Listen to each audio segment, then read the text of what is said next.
lórí ètò àgbáyé Nàìjíríà jákèjádò ẹgbẹ́ akọ́mọlédè Tiwala àti àṣà Yorùbá.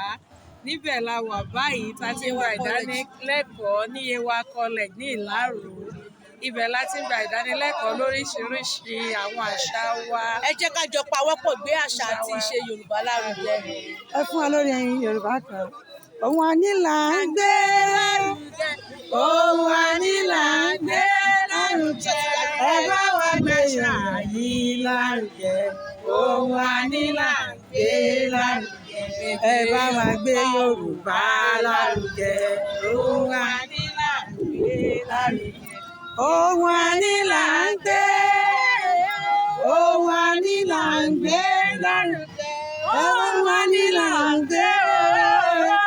Ohun àní là ń gbé lárugẹ. Ẹ bá wa gbé Yorùbá lárugẹ. Màmá o, ìlú yóò ṣe. Ẹ kó mọ́lẹ̀ dàrú jù báyìí lọ. Ohun àní là ń gbé. Ohun àní là ń gbé lárugẹ. Ẹ bá wa gbé Yorùbá lárugẹ. Ẹ fún wa lórí kan sí o. Ẹ fún wa lórí kan sí.